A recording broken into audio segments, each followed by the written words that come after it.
good morning, good afternoon, good evening. Why are you looking at me like that? I don't know what the time is at your place now. Okay, my name is Adeyemi Azadedolapo.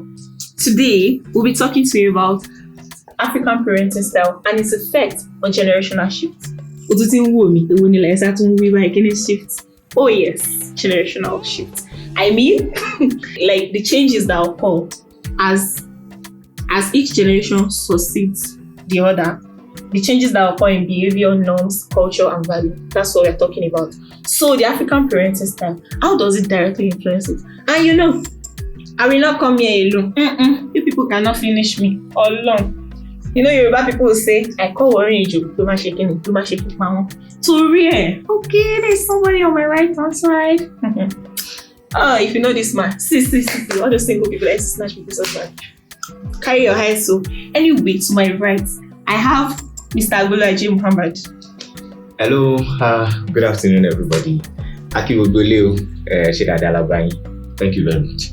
Okay, and so on my left side, we have one man like that. I don't know if people have beef with him before. I don't know what people join together. Anyway, his name is Muhammad Gali Abdullah.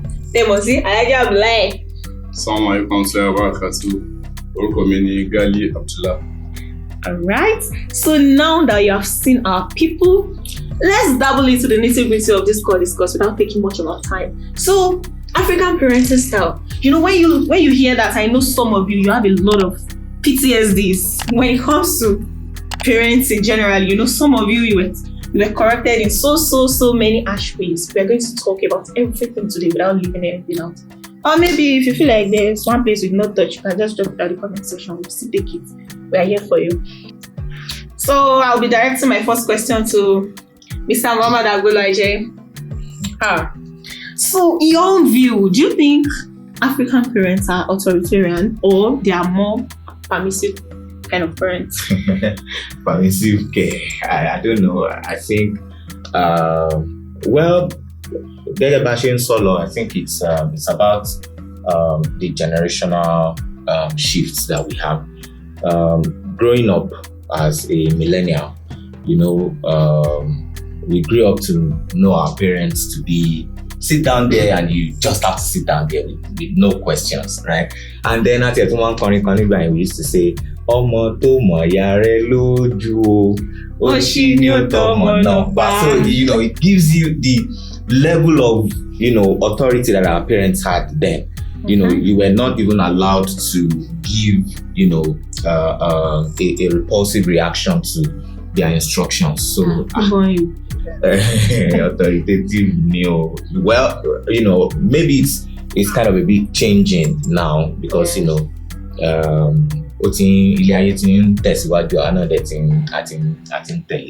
so, oh yes, so I job like playing is also one lane. Me, personally, I feel it is authoritarian, as you said, because there's no how you are going to be told to do something by your parents and you will refuse. You cannot do it. Illa, we are peace and be yes is a yes, do this, you must do it. But more people, Ladanda Diana and Atom Repair, I want come in on Obama, why she told me to speak from here. Clear to close them, we can see why. We know how like view Tiana, ever do one see view I am on behind. But need down, why growing up or to pay silly over or see. Go see pay and basic value whatever. Permissive, yes, and what as you do. 200 thing, thought him man, cutting selling no eye. So, by one share, I'm a permit a lot of money. I'm going to go. I just might be best around. I'm happy with you. So, in your own view, like from what you have said now, I think the authoritarian parents that we have, you know, they are now becoming like they are adding this permissive stuff to it, making them authoritative ones now. You know, when people hear authoritative, they think they are the same, but no. Because the authoritarian, back then you said, if they ask you to sit down there, but you know, so or be other, you will not say it twice. Only say, mo fi pe wọ́n ti dàgbà. Oh yes. Like, tí wọ́n ṣe tó àwa, kọ́ ni wọ́n ṣe máa tó àwọn tó ń ṣe ń bí nísìn. because èmi fẹ́ lọ bẹ̀ yẹn ó dàgbà àti tètè débẹ̀. Kí ni ìdí tó fi jẹ́ wípé àwọn òbí tiwa tí àwa dàgbà mọ̀ wípé dádì mi yọ lọ́ọ̀kan báyìí wọ́n ń bọ̀ ó ti sáré wọnú ilé lọ àbí mọ́mì mi pé ó jáde níbi kan tí wọ́n fẹ́ ó ti mọ̀ pé ìyá ni. Kí ló dé tó yẹ pé tí àwa bá wá bímọ òbí ni ó wá di tí wọ́n wá rọ̀ tán pátápátá fún àwọn ọmọ tó yẹ pé wọ́n fẹ́ lè bọ̀mọdé wọn lu ẹ̀. èmi fi pé ìgbà ló jẹ́ kí wọ́n rọ̀ tó ń ṣe tọ́ wa nígbà yẹn kó wọ́n ṣe tọ́ àwọn ọmọ ìsìn. bọ̀ àwa náà kọ́kọ́ strict máa ọmọ táwa náà bá máa ń bímọ táwa bímọ nísìn àwa làwọn náà yẹ tó máa lè máa ọmọ tiwa náà táwa náà tó máa fi dàgbà táfọ̀ wa máa fi soft. bẹ́ẹ̀ torí pé tọ́mọ bá ṣe ń dàgbà òbí máa ń padà wò pé ìwọ náà ti ń tójú bọ́ o ti ń gbọ́n so àwọn òfin tó máa ṣe fún wa tẹ́lẹ̀ pé má ṣe báyìí ìgbà yẹn ló tó máa ṣẹ̀ṣẹ̀ wá dàbí duty lójú wọn pé yẹn ti ẹ̀ ṣàlàyé fún kí ni ìdí tí mo fi ní o ṣe báyìí gan-an. kódà àwọn agbó kọ́kọ́ wá béèrè permission lọ́wọ́ rẹ̀ pé kí ni ìwọ náà kọ́kọ́ rí sí iná kó tó di fáwọn náà fún ọ. but most of àwọn responsibility wọn nísìn táwọn ti dàgbà nísìn àwọn first born wọn máa ń gbé fún. bọ̀ ok kódà pé bóyá àti ẹ̀mí ti lọ jẹ ó máa ń ká àwọn kan lára àwọn ọmọ tó bá kọ́ dé bóyá bí àwọn first born second born yẹn ó máa ń ká wọn lára bí àwọn òbí wọn ṣe máa ń padà ń treat àwọn last born. ẹ̀rọ dáàdì mi jọ ọmọ ti dáàdì mọ̀ ti rọ̀ dáàdì mọ̀ ti change. mo rántí ìgbà yẹn tí bọ́sì mi bá wálé tí wọ́n bá ti fẹ́ máa lọ padà gbogbo àwọn máa lọ ìgbà tàbúrò mi àwọn àti pàfẹ́ lọ gbowó lọ́wọ́ dáàdì àwọn ẹ̀gbọ́n mi àwa sọ pé ẹ sọ pé kán fún àwa náà o. kódà òbí jẹ kílódé yìí ò lè lọ sọjà èmi ò lè lọ.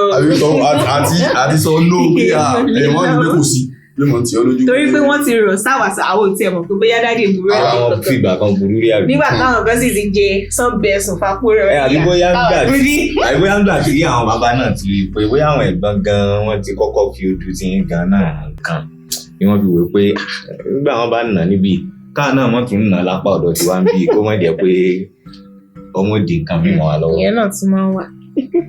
Okay, so it seems like everyone here has a story to tell. Mr. Mohammed Abulaji, please, can you just give us, like a personal experience with your parents, as in that experience that made you feel like, I don't say that this man, wait till me this, wait till you do me like this. Okay, so I'm from a family of 5, nuclearly, because I tún dàgbà bá àwọn kú kan tó yẹ pé òní lọ kóde.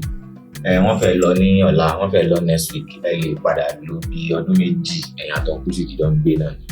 So but in the nuclear form I have 2 other siblings.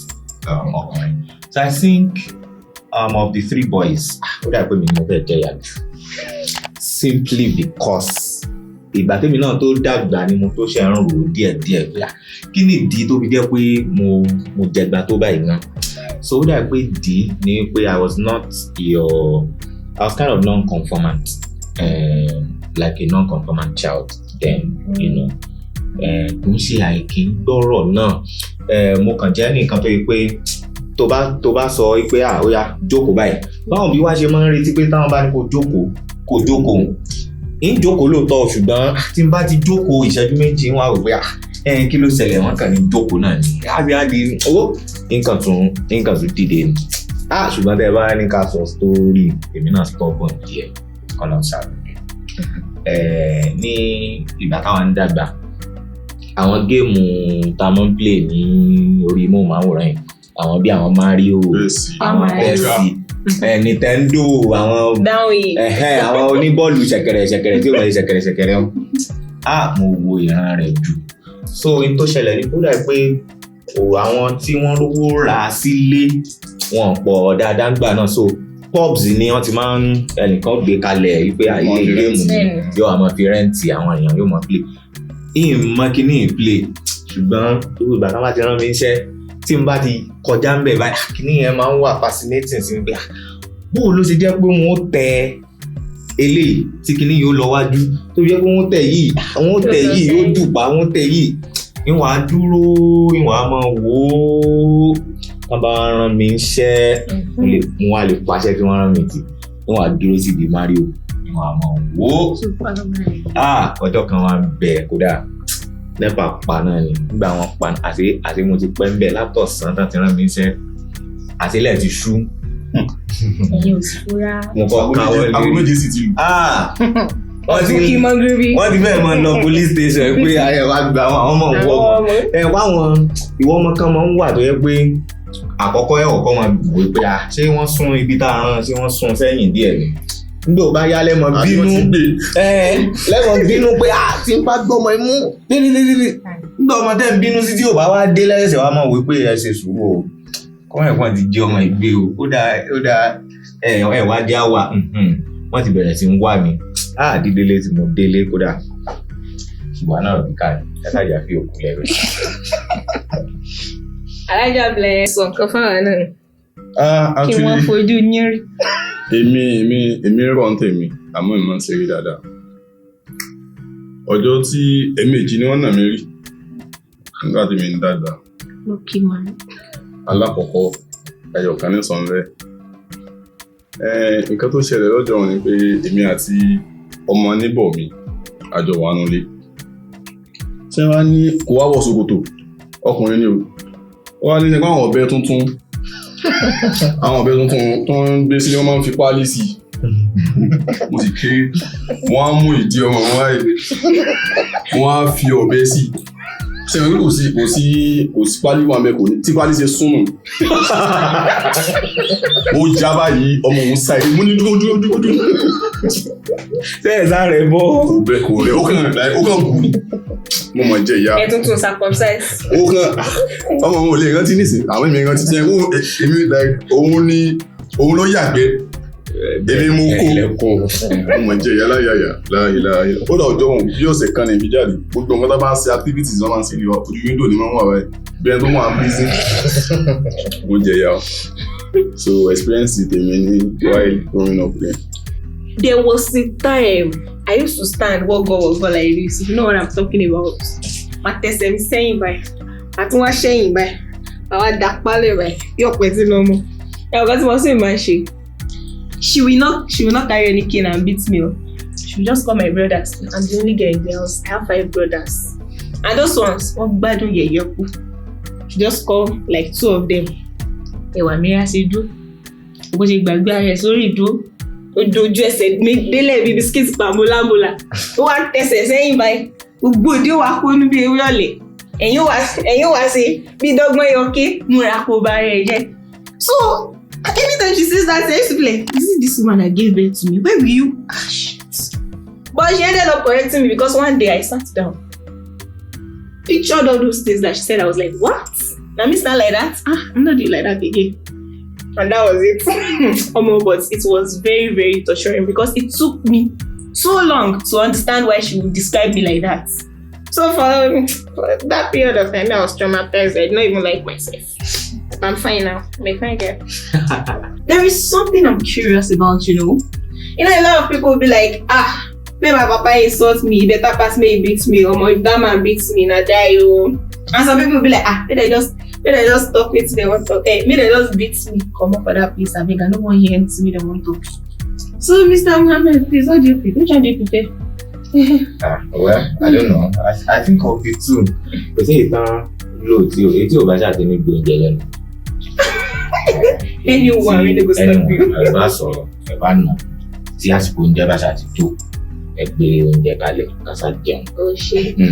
Tó tẹ́ bá ti wá sọ pé kódà àti tèmi tiẹ̀ tún kéré, mo ní cousin kan. Òun tún ní dádì ẹnà mi, ẹ má fi bí pa mí.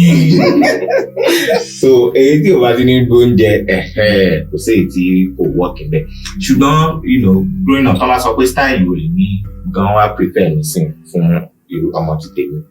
Wọ́n rò pé ìgbà míì máa ń wà náà tó yẹ pé bóyá kò sí bí ẹ̀rí fẹ́ ṣe èèyàn náà máa wà frustrated díẹ̀ kéèyàn ja ọmọ ní láti Samba rẹ̀ kékeré. Àlọ́kúnlẹ̀ síbẹ̀ yẹn àbí ìfà. Ajẹmúrú wọn lọ sọ. Òwe tèmi kàn rí nípa ti tèmi ni wípé èmi jẹ́ ọmọ kan tó jẹ́ pé mo máa follow reason nígbà tí mo ṣe kéré tó náà. So mo ń wò pé tí àwa òbí bá lè adopt pé ìdí tí mo fi ní kó ṣe lè ní ìdí tí mo fi ní kó má ṣe lè ní ó súnmọ́ but ká máa bọ́ ọmọ sọ̀rọ̀ kì í ṣe pé ká fọ̀rọ̀ ba ayé ọmọ jẹ́ náà torí àwọn ní mental health gan náà tiẹ̀ tí wàá pọ̀ báyìí ẹ̀sìn kọ́ lọ́ọ́ ṣàlùmọ́ àwọn dẹ̀ máa sọ pé àwọn ọ̀rọ̀ téèyàn bá ń sọ sí agbárí ọmọ tó dà pé máa padà àtẹ ẹ sá mọ́ gbòǹjẹ lẹ́nu kò tó ẹ̀ lọ. Alájà Black mo rí i pé ẹ̀ ti ń tẹ ìpè ńlá tẹ̀tẹ̀ ẹ̀ tí wọ́n tẹ̀ ẹ sínú bóyá ẹ̀ tú. Actually èmi sì pé graffiti offence tó bá wù òun ni ó determine bóyá ọ jẹ̀yà àbọ̀ ò ní jẹ̀yà ìwọ kọ́ ló wà ní o sí position àti sọ pé ẹ bá mi wí ni ẹ máa dùn mí lẹ́yìn pé ẹ sọ̀rọ̀ sí mi ni ẹ máa dùn mí tó bá ṣe àwọn nǹkan míì tó wá bí wọ́n nú ó jẹ ìyà kó tó di kí wọ́n bọ̀ wí kó tó di kí wọ́n sọ̀rọ̀ òtútù sí ọ tí wọ́n fẹ́ náà gbà wọn náà ní wọlé lọ́ba mú kinní kan wá lórí kókó. Wọ́n tilẹ̀ wọ́n ò ní kí tó ṣe jáde lọ ohun tó ṣe lọ sẹ́ńtà àwọn èèyàn kò ní sí ọ wọlé lọ́ba mú kinní tí ò sí ń bẹ̀ wá kò ní ìwọ̀n ní sí ń bẹ̀ o. kò sí mẹ́fà. wọlé tí ọ.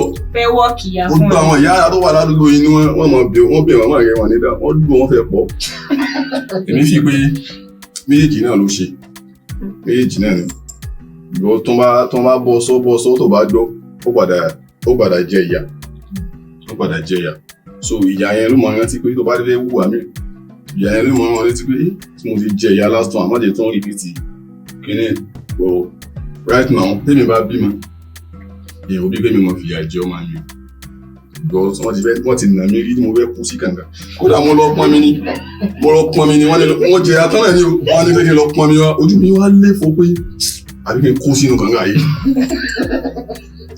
nǹkan tí ibi kó síbẹ̀ nígbà ìmọ̀ bọ̀dé mo wà frustrated gan mo náà bí mi náà mo ṣe tí ò dá o bí jẹ́ pé ẹbí wọn ni bọ̀dé mo fi pé ká mọ bọ́ ọmọ sọ̀rọ̀ àti àwọn ìyá díẹ̀díẹ̀. mi ò mọ̀ bóyá ó wà ní ilé àwa ìkú náà báyìí ó dà pé nígbà táwa ń dàgbà ní tèmi máa ń bá lẹ́nu àwọn èèyàn lọ́pọ̀lọpọ̀ ni pé ó dà pé àwọn èèyàn kan wà tí ó yẹ pé balance máa ń wà láàrin àwọn òbí méjèèjì bóyá bàbá ni ó lé ni tí ìyá ò rọra rọ̀ díẹ̀ àbí ìyá ni yóò lé ni tí bàbá ò rọra rọ̀ díẹ̀ torí irú ti tèmi nísìn àdáde wa àwọn òbí fẹ́ nà mọ́ tààrà bá wọn ṣùgbọ́n ẹ̀kan táwọn bá nà ó mọ̀ pé ọkọ̀ tiẹ̀ kó tó jẹ gbà yóò pẹ́ ṣùgbọ́n wọ́n mi ti wà ní Margaret Thatcher lọ́dọ̀ tí wà náà wọ́n dín fún dáadáa ni. wọ́n ní ọ̀rọ̀ burúkú tán máa ń nà wá àmọ́ dáàdì iná yìí kò tó bọ́ rẹ̀ débi ẹgbà kódà tó bá ṣe dé tó bá padà ṣe é débi. ó wọ́n lórí èkó sáwọn wọn bí o ní wọ́n ti máa ń lù yẹn nígbà wọn ó gbé kéésà àwọn wọn bí o ní wọ́n ti àwọn máa lù àbí mo ṣe àwọn máa lù mí tó bẹ́ẹ̀ wù ẹ́ wọ́n ní o bẹ́ẹ̀ wù ẹ́ wà níbọ̀ so nígbà tó wá bọ̀ wọ́n wà nínú ọmọ like agídí pé bẹ́ẹ̀ wù ẹ́ kó bẹ́ẹ̀ jẹ́ ìyàwó níbọ̀ wọ́n mọ̀ wá mọ̀ náà pé kó bẹ́ẹ̀ wù ẹ́ tó wá bọ̀ tán wà ní padà àpò tó ṣeré débi rè lọ́dọ̀ dáadé tèmi gbọ̀ngàn ó ti sí tẹ́ ó ti ṣe bó tẹ́ pé òwà ní ẹni bọ́ bẹ̀rẹ̀ méjì lèmi ṣàjẹyà lọ́dọ̀ dáadé mi àwọn sábà yẹn ní agbára wọ́n mi start mọ́tò wọn lọ gbẹ́kẹ̀ sí sẹ́lẹ́nsà wọn sọ pé tutù mo sọ pé tutù ọkọ̀ fi mi hàn ọlọ́run lókè náà history ni ó kú mo fẹ́ sunkún fún 12 hours gbogbo orí mi wá gbóná. àwọn dáàdì mi fi ọlá pé ìwé yìí wà available sẹ́ẹ̀bí àwọn náà wọ́n wá pẹ̀lú wa. wọ́n lè ní ẹkùn má fara pa orí ẹ̀ náà kí ni.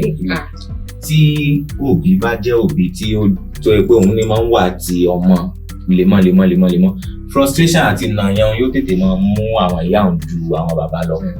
ní tó súnmọ́ jù ni pé irú ní tá a bá ṣe tí ò dáa bí kọjá tí kò gbà tí bàbá ò sí lé wọ́n fẹjọ́ sùn bàbá nínú nǹkan tí wọ́n fẹjọ́ sùn bàbá náà ni wọ́n ti sọ pé ṣe rí nígbà tí mo gbà mú mo nà nígbà òsì ti náà kò tún kò kankan mọ́.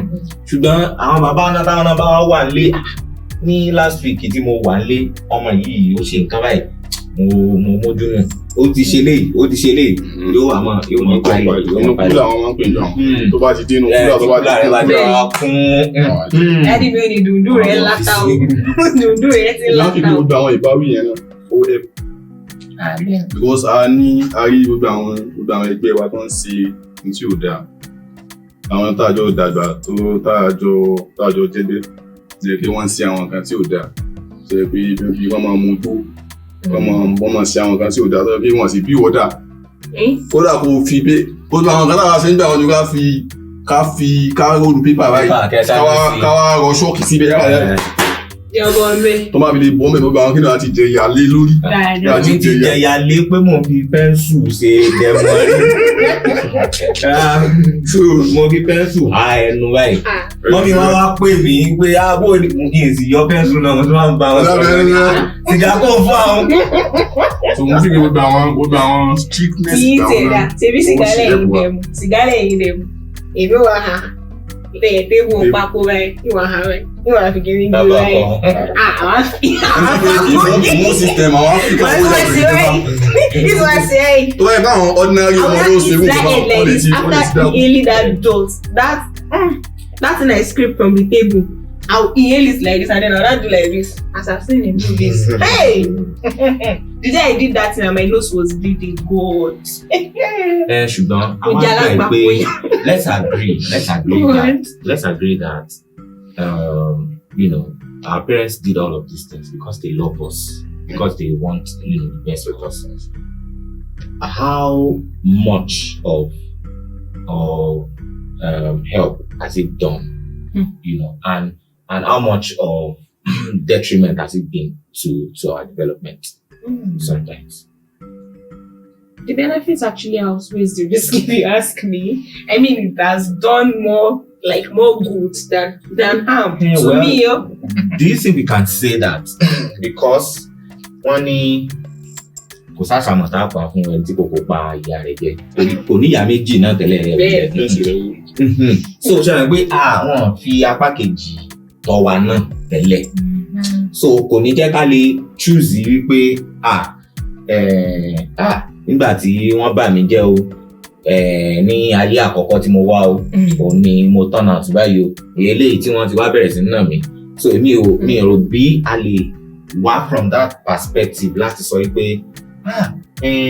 nínà tí wọ́n náà mi it has been of help níta kan lè sọ ní pé kí ni tó dá sí wa lára ṣé bí wọ́n ṣe fi ọwọ́ líle mú wa ṣáwa náà ń rí mú lò ní life wa in the sense of okay ó jẹ́ kí n ní discipline owó pé nínà tó ń nà wá ń dùn àwọn pé mo ní discipline àbí bí wọ́n ti ṣe nà mí ó dà pé ó yọ àwọn kankan lára mi so kí lẹ rí sí. èmi fi pé àwọn nǹkan tó ń bá wa rí lé lórí nígbà yẹn ó ní more advantages than disadvantages.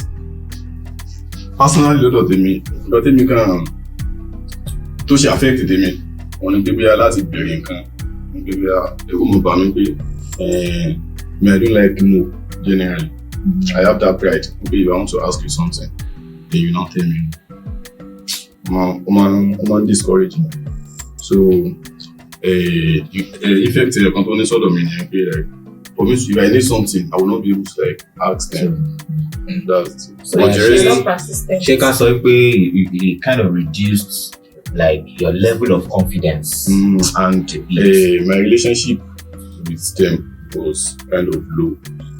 But now at least it is better since I can talk. I'm not. But then back then, I don't know if we don't suit in and I don't know if we don't have can. Oh my place suit man be engine. Can you come on the engine?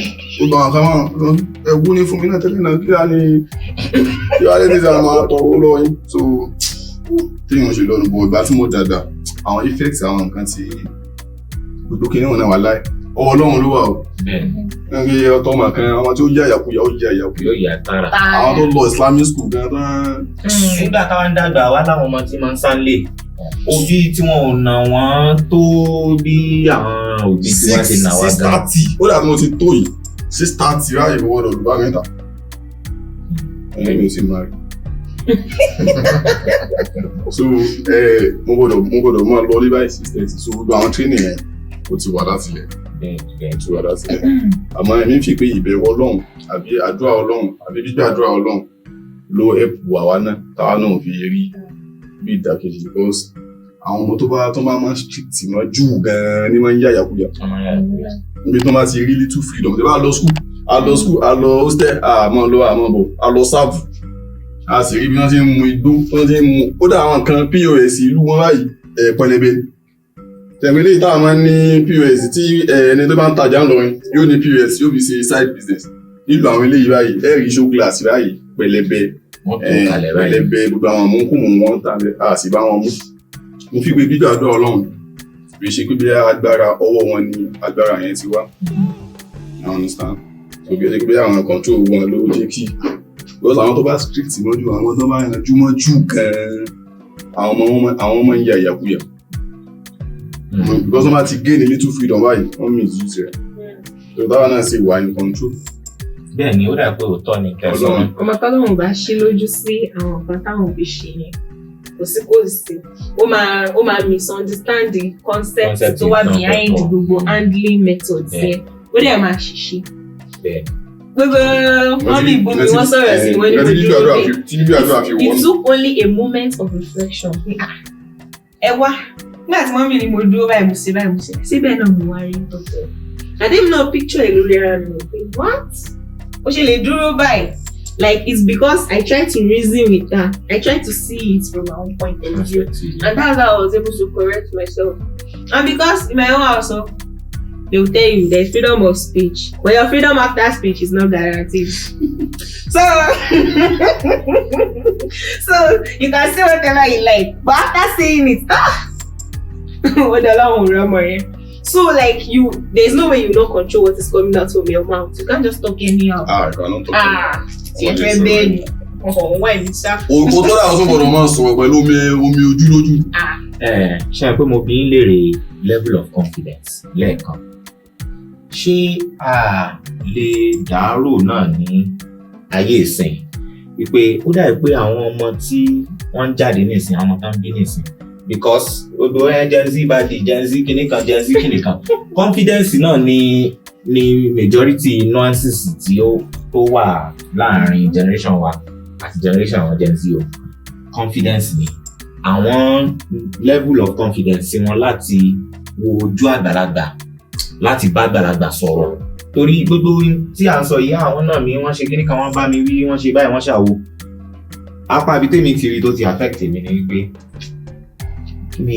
kí n tó lè la ojú sókè báyìí wo àgbàlagbà bá àgbàlagbà sọ̀rọ̀ ẹ̀rù máa ń bà mí mi ní confidence yẹn rárá tó yẹ pé kódà tó fi mọ́ lecturer ní school ṣùgbọ́n nísìn àti bá débi pé kódà àwọn student gan àwọn àti lecturer àwọn dìjọ ń gbára wọn. kódà àwọn lecturer náà láìka àwọn ọmọ tí ó bá tó lè sọ̀rọ̀ ó tún gbọ́dọ̀ wà outspoken. so ṣé a lè sọ pé positive aspect ni confidence yẹn fún àwọn ọmọ ayé ìsìn látara pé àwọn òróbì tí ó bá wọn wí àbí tí ó ná wọn àbí tí ó and then àwa òbí gan ṣe bí àwa tí wọ́n tọ́ ní old generation àti millennial tó jẹ́ bí ìdúmọ̀ láàrin old generation àti new generation ṣé báwa náà là ń tọ́ àwọn ní generation yìí nìsín báwo la ṣe débi gan ṣé àwọn èèyàn ń wò ó pé wọ́n nà mí o tèmi náà bá ti bímọ kò ní ìdí kí n wulẹ̀ nà ọmọ ó dà pé ìyá ọmọ èmi ti jẹ́ mọ́ ti tèmi ṣé bẹ́ẹ̀ ló ṣe rí ni tó fi jẹ́ pé àbọ̀ ọmọ wí bí àwọn òbí wa ṣe bọ́mọ wí. nǹkan tí ó bá ṣe dùn mí tí ó bá ṣe dùn mọ́ mi láti answer question yìí ni pé ọlá pé yìí sì bí mi yìí sì máa tó ṣe ń bọ́mọ wí bọ̀ èmi fi pé tí ìbá ṣe ń tó mọ náà ló máa dìtà mí gbà tó ń tó àwa wọ́n máa ń nà wá ó dà tó bá nífẹ̀ẹ́ wa wọ́n yìí fi hàn pé because táwọn yẹn bá fi hàn pé onífẹ̀ẹ́ ilé àwọn ọmọ mi ò tún máa jó ó dàbí nínú ara wọn nínú àwọn òbí wa àwọn ọmọ ọmọ táwọn fẹ́ràn but wọn ní show ẹ̀ sí anybody but these days àwọn parents ń fi ìfẹ́ hàn wọ́n ti wà obsessed pẹ̀lú àwọn ọmọ púpọ̀ jù débi pé tí ọmọ bá sọ fún òun fẹ́ léyìí àwọn náà ò bá fẹ́ nìyẹn so mo fi pé nǹkan tó wà affect wọn nìyẹn tọ́mọ bá ní kí wọ́n sọ báyìí lòun ń wò tí òbí bá dẹ̀ rí pé kò dáa tó bá kọrin tọmọ tí ò bá gbọ́ tọmọ yẹn náà wá ti sọ fún bí wá ti ṣe ní mélòó kan rẹ̀ kí question wá ni pé kí ni tó sọ àwọn òbí kí lẹ́yìn rò kó sọ àwọn òbí dì bẹ́ẹ̀. èmi fi wọ́n wá obsessed ni. because àwọn òbí tiẹ̀ sọ no fún àwọn òbí tiẹ̀ bá wí. nǹkan tó ń sọ nǹkan tó mo fi pé nǹkan tó mo fi ni pé ìgbà tí wọ́n fi ẹ̀yà tó ń tún àwọn báwọn ń pè kò yẹ kó wọn ló bẹ̀ fún àwọn ọmọ tó. ọ̀ṣẹ̀ nǹkan tẹ́mi feel ni pé wọ́n reject them. The rejection that they felt, everything, all the emotions that came running to them at the time that they were rejected on some certain things. They felt like it's not a good experience. It's not a good emotional experience. So they don't want their children to go through the same thing. So they feel like, no, my child must not feel like this. But until that chaos. Say what you wanna say? That's what you feel like. Say what you say, Ilé lọ́kàn ọmọ tó bá ṣe ìwé mọ̀ nínú ti ẹ̀wọ́ ìbísà màá lọ ọmọ létí o màá lọ etí ẹ̀ àánú rẹ̀ wá ní kéèyàn dẹ ọmọ lápá. Wọ́n tó gbọ́ wa obsessed pẹ̀lú ọmọ wọ́n tó rí pé bóyá ìyá ti jẹ́wọ́ rí kó mọ́ abẹ́yẹ pé bóyá kíyà díẹ̀ náà jẹ́ ọmọ rẹ̀ tí ọmọ rẹ̀ bá ń ṣe tí ò dáa kọ́ ọ bá rí kéèyàn sì correct rẹ̀ pé nǹkan tó ń ṣe yóò dáa ó fún láwọn reasons. Ìsìláàmù ẹ̀sìn rẹ̀ kò fààyè gbà kó wọ skẹ́ẹ̀tì báyìí kò fààyè gbà kó wọ aṣọ báyìí níbi tó bá ń rí báyìí irú ẹ̀ṣẹ̀ báyìí ni wọ́n mọ̀ kọ́ fún un lẹ́yìn gbogbo àwọn lectures yẹn àwọn lessons yẹn ọmọ gbọ́dọ̀ mọ̀ bí ṣe bókàn ní pé no don't wear it tó bá sọ fún pé àwọn kan ní kó ẹ̀ṣẹ̀ fún ọmọ rẹ̀ lọ pé ń wẹ̀wù láti kékeré tó ti mú un lọ́lé kí tó ti ní àwọn understandings kìíní òun kò ní gbé ẹlẹ́nu jú òun àwọn èèyàn wọ́n refuse iléèwé ni ìpolówó lè kéwú lórí space yìí. But then, ẹ jẹ́ káwọn èèyàn mọ importance of ẹ̀sìn. Tó bá fi lè mọ importance ẹ̀sìn, nǹkan díẹ̀ ló kàn sọ fún ọmọ rẹ̀ tó ń fi agree pẹ̀lú rẹ̀. Àtẹ̀gbà díẹ̀. Tó bá ti sọ fún pé má ṣe báyìí, àfáà wá ní pé àbọ̀dọ̀ mọ́ gbogbo aṣọ báyìí, àfáà wá ní pé igbó kò dáa fún wa, àfáà wá ní kan báyìí ò dáa. So tó bá rí tí ń ṣe like tí wọ́n náà bá ti sọ̀rọ̀ díẹ̀ fún wa, òun ló ti mọ àwọn reasons jẹ́ ìbáwí díẹ̀. So tí ọmọ bá wà ní ilé kéwú, tó bá wà ní tẹ́ bá fi ìmọ̀ ẹ̀sìn mọ́ gbogbo àwọn kìíní yẹn ó máa kéré fún torí ìgbéyà western kìíní náà ní wàhálà. Environment tọmọ ti bára ẹ̀ náà ń gbà mí ó wà important. Kó tó jáde láti environment under ẹni ó ti dìde. Ẹni sọ̀rọ̀ wọ́n sọ fún láti lè pé báyìí lè ṣe ń ṣe báyìí but ó dẹ̀ tún lọ sílé kí orí bó ṣe rí but ó feel pé this is what my mom wants me to do. She wants me to learn all of these things and pick my own personality from it. But on getting to school, the kind of friends that you make and everything, tí ọmọ yẹn tí o bá ti accept nínú ara ẹ̀ pé this is the right way of life. Àfa ò lè la orí ẹ̀ kó kó sí. Ṣáàrẹ̀ ọmọ tẹ́ ẹ pé ó máa wọ̀ jáàbù wọ school sìn. Tó bá bọ́ta lẹ́nu gate tán, á yan ni. So bẹ́ẹ̀ ni èmi ò kún lẹ́yìn. Bẹ́ẹ̀ ni ó máa yan ni. Torí pé kí ni? Ó believe pé tí wọ́n tán fẹ́ yẹn mo ti ṣe fún wọn. Tinú mi ló kù rẹ̀. Fún ibi kan tó mọ sọ ìfilẹ̀ kan náà ní pé ilẹ̀ kì í ṣe pé bóyá nǹkan tó ń ṣe fún wa bóyá tó ń ṣe street náà ni a fi ya ọmọ dáadáa. Ìgbéjú àdúrà tó gbà. So tó náà bá ti gbàdúrà yàn gbogbo nǹkan tí ó fẹ́ ọmọ máa wà in place. And gbogbo àwọn kan tí ń ṣe wọn náà èmi ó kàn lè mọ́mọ́ later ó padà wá realize. Àwọn steps kan bẹ tó yẹ pé èèyàn máa ṣe ní life yẹn tó yẹ pé ó ti ṣe àwọn kan tí ó dáa ètò ìgbésẹ̀ àwọn àti ìwàyà àwọn ẹ̀sìn kan tí ó dáa but then gradually like ó mọ ìjọra rẹ fún mi ó sì mọ ìgbà tó náà kò ṣe so kò jù àwọn. For example now when I was in primary school I was in primary 2 and there was this guy in primary 6 meaning that okay only Laura will be there if they watch this video like that I don't get there. So this guy he stole 20,000 naira from his class teacher from his then class teacher. He took the money home. Yes, he took the money home. So his father scolded him and asked him, where did you get this money from? I didn't give you any amount that is even close to this. What's going on? So because the father was trying to beat him up, and the guy was not ready to talk, he was not going to talk. And they were living in a 3-story building house then. So this guy jumped from up, jumped down, and continued to run. So the father was like, wow, I've been raising a hardened criminal and I didn't know. So the next day he came to school to look for the boy. He did not see the boy. So it was when the father came to school that he discovered that the guy actually stole from the class teacher. So assuming this kind of father, assuming he just ignored this that am I not giving my child money? If he spend it. There is no way he would have known that that boy actually stole. So they later found him and took him to, how they even take him to say? Remand home. I think, is that what they call it? It's not what I look for Juvenile remand. They later took him there, took some measures to correct him and make him a better person.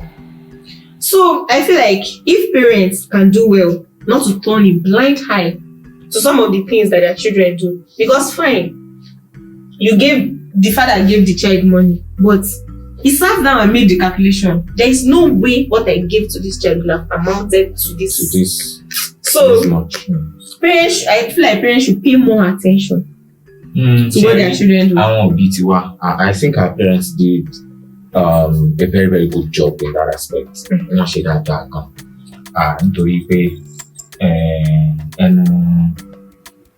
mọ́mí wa lèmi ti gbọ́ òwe yẹn wípé ọmọ yín ò ṣe àgbàpọ̀ kaṣọ wálé ojú olè lẹ́ti rí tẹ̀ mú yìí.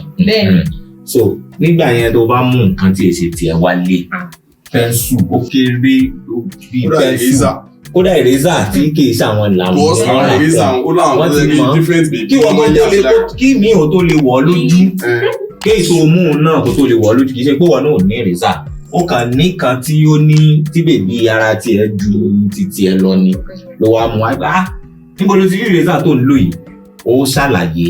Bó bá ní ọwọ́ Ṣọlápé ló ti gbà, ìyá Ṣọlápé rè ó yá nìṣó. Bó o ní ọmọ yín mú ìrẹ́sà wálé ni, ó ní ọwọ́ yín lòun ti gbà, àwọn ọmọ yín ló ní, bó o ní nǹkan báyìí. Kódà àwọn tó máa ń dẹ́rù bà wá gan gbà mí gan wípé tó bá mú nǹkan ní nǹkan tó mú wálé tó bá di lóru wípé àjànú kan lè jáde látara ẹni tó mú wálé o tí ó máa dẹ́rù bà ọ́. Tí wọ́n náà bá ti rí nǹkan ní kan I don't want to. Àbí pé kán ní wọ́n máa gba nǹkan jẹ́, bí wọ́n máa ń fún yàn, wọ́n máa ń sọ̀yàn dàjẹ́ téèyàn bá ti gba nǹkan jẹ́ pé you just become a witch, you go and eat something kíníkan pé tó bá dòru you meet yourself in their midst in the midnight pé bó ṣe dàjẹ́ nù. So that àwọn òbí wa, I think they really tried, when it comes to that aspect, trying to make sure that we are upright. Like society then, we kind of had a more upright society back then, because as a matter of fact, you'd see rich people who were not regarded in the society because people felt they probably were into fraud or or something. People who had bad influence in the society, and most people did not even want to associate with them. Now nobody wanted to marry their daughters. Tó bá sọ pé ilé ibo ló ti wá, tó bá ti ní ilé kíníkan láíláí kíníkan. Ṣùgbọ́n nísìnyí, I think now only small thieves suffer. Only small thieves suffers now. Those big thieves, they go waka for street, nothing go so. I mean, what can we say about all these parents that are even the ones encouraging these bad things? I heard of something the other time. They said the Yahoo Mothers Association. I was like, what the heck is this? Am I hearing things? So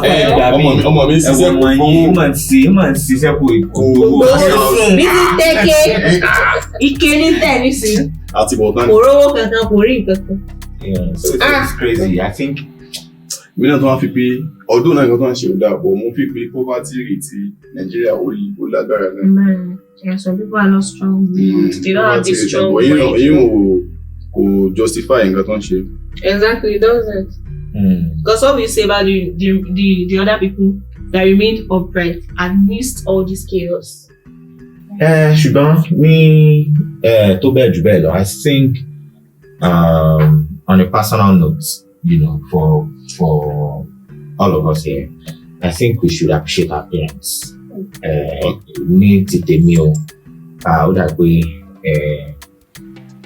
kò sí iye appreciation kan fẹ́ fún wọn tí ó lè dàbí àwọn òbí ti tèmi. Wọ́n gbìyànjú níwọ̀nba. Wọ́n wá lè ní àwọn nǹkan díẹ̀ táwa náà wò pé báwọn òbí tèmi ọwọ́ tán fi mú mi ní ìgbà ilé ni bóyá kémi náà mọ transfer rẹ̀ sí àwọn ọmọ kéèyàn náà tún improve from where they left off. Téèyàn bá pick a parenting up from there, you want to improve, but then my father, my mom, bàbá ti tèmi ń tẹ ọ àwọn kan wọn ní my father is not present ma wọn gbé múlẹ̀ tí wọ́n rí father tí è present yìí. èyí lè gbé register dání. tọ́ bá dé báyìí wọ́n check note ẹ̀ ó yá jẹun wo note ẹ̀ kí lè kọ́ lónìí o gbọ́dọ̀ mọ fi date sí dísìn date yẹn wá mọ́ mi lára débi pé tí n bá kọ nǹkan báyìí ẹ̀ ti rí ìkọ̀kọ̀ date yẹn náà ó ti mọ́ mi lára ó fi date sí tó bá ti kọ date tó ti ṣe gbẹ̀ wọ́n check ẹ̀ wọ́n wò ó ni wọ́n fi mọ̀ pé so nípa pé ká dẹ̀ jìyà lórí ọmọ ká go the extra mile wọ́n gbìyànjú so I think wọ́n deserve appreciation hopefully táwọn náà bá ti bẹ̀rẹ̀ sí ní kó ọmọjọ́ pé àwa náà á tún jáwé sóbì díẹ̀ sí. bó ló ti rí lọ́dọ̀ tí. I appreciate my own daddy and mommy because there are some things that there are some things that I usually think about. I mean, there are sometimes I want to go astray, but when I now remember some of the things that my mom said to me, my dad said to me, my dad did not even say it in a nice way. See that? No, it's my mom that has time to be explaining. To be explaining why those things are not necessary. So I feel like they have really, really guided me a lot. I mean, right now, especially if I was minding my business, but now I'm not the kind of person that minds my own business. Like if I go out now, I come back, I'll just sleep under my mosquito net and face the wall, no concern. But anywhere I need to appear, I will always show up. Because my mom used to tell me that anything that is worth doing at home is worth doing well. So when I do things for people, I don't do it because they ask me to do it. I'll just do it well, as if it is my own. And I feel like that thing that's really put me on good side with a lot of people that I don't even know about. Some people just add that, okay, as that did this, and they were like, oh wow, that girl, and I don't know them. Shemo, maybe they don't think this is the way. So I'm really, really, really grateful that my parents did, like, they raised me the way they did. Yeah, that's it. Alhamdulillah, I'm grateful too. Well, especially my dad, he's a sheikh. So, other thing about the see wow.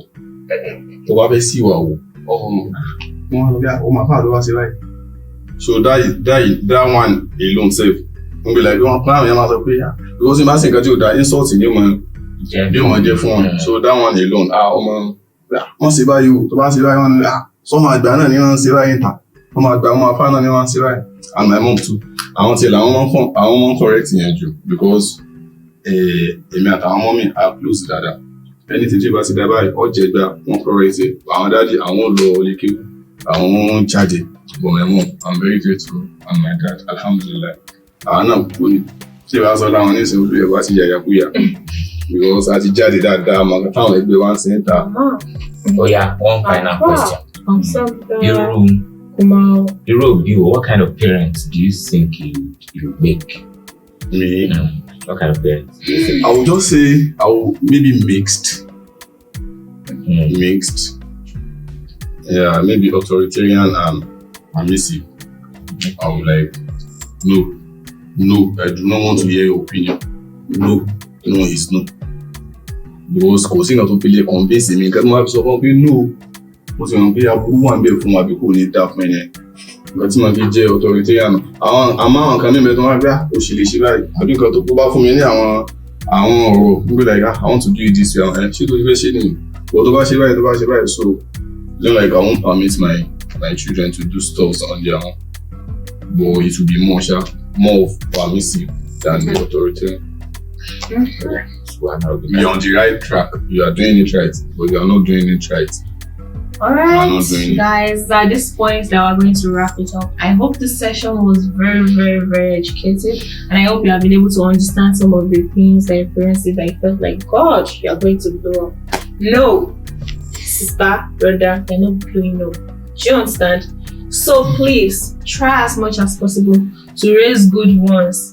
If your pikin beats my pikin for school, me and you go there and you have me to contend with. Yes. Alright? So people, don't forget to like, share this video, and subscribe to our channel, Heritage Dialogue Podcast. Thank you very much. We'll see you again. Thank you.